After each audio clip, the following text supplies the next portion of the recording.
Hello, preschool parents. So today, Miss Megan and Miss Alyssa, we are going to be introducing the next set of language strategies. So we're hoping that you have had success with your following your child's lead.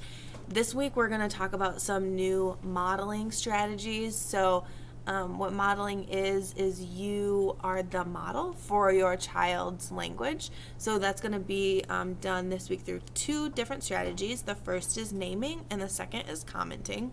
So I'll go into the details of naming first. So naming would be, your child is playing with an object and you just say the name of what they're playing with, or if they are doing an action, you would name the action. So for example, they're kicking, you'd say kick or kicking or you are kicking.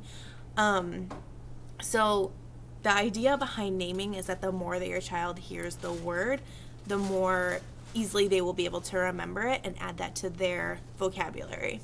So we want to make sure with naming that we do it as it's happening. So your child is currently playing with a toy, you want to name that toy as they're playing with it, not 5 minutes after, or just so they have the visual of this is what this item is called as it's sitting in front of me. So like I said, naming is important so that your child can hear the word said out loud and they can add that to their vocabulary. And then the next strategy would be commenting. So for commenting at this stage, we want to just add short, simple phrases about what your child is doing. So you're going to model these short phrases for them.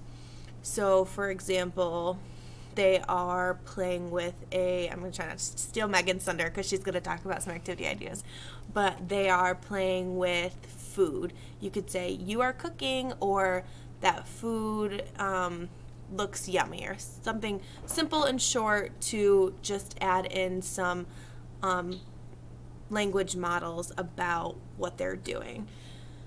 Like I said, you want to keep them short and simple, and you can emphasize the key words as you're talking. So if you're commenting about something they're doing, you are walking, or let's go for a walk, you want to emphasize those key words as you model.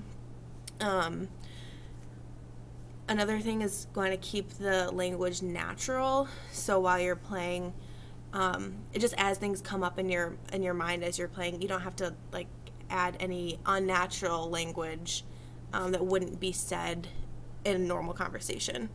So adding simple language during play allows the child to hear the words, like I said with naming, and then it kind of allows them to make the connection between familiar situations. So that will help them to carry over that language into their everyday speaking.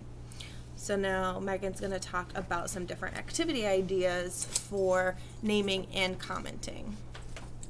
Okay, so we have an example of a puzzle.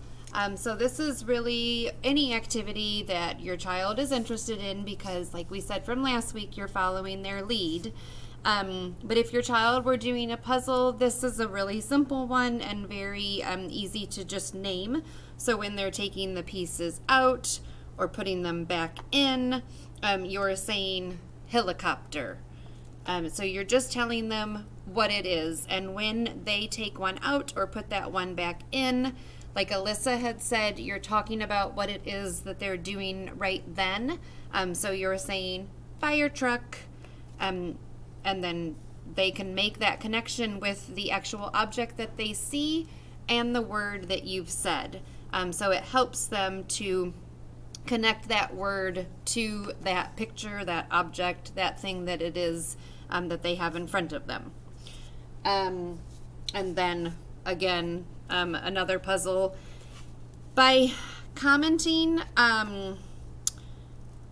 with puzzles, it's probably easier just to kind of name, but you can add in some comments. So you could say, like when the child is taking the lion out or putting it back in, you could say like, oh, lion. Lion is an animal.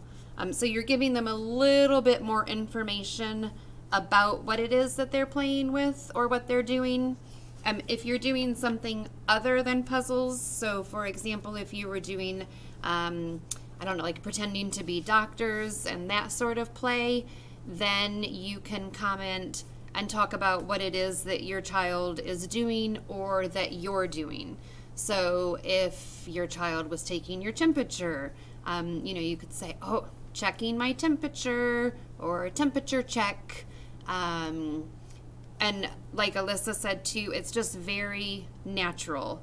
Whatever they're doing, it's almost like kind of when you're watching a sporting event and you have like that running commentary of what the play is. So you're doing like a play-by-play without talking nonstop and not leaving any time for your child to say something back to you. We will be sending 2 documents again that go over both naming and commenting and have those activity ideas on them and kind of explain it more than what we've explained. And then we'll also send a video of the other speech and language therapist who has some ideas around these same things. And she goes into what's called self-talk, parallel talk, and toy talk. Which is all very similar, and you will see when you watch it, to naming and commenting. As always, if you have any questions or concerns, feel free to give us a call here at Expo or send us an email. Thanks. Thanks.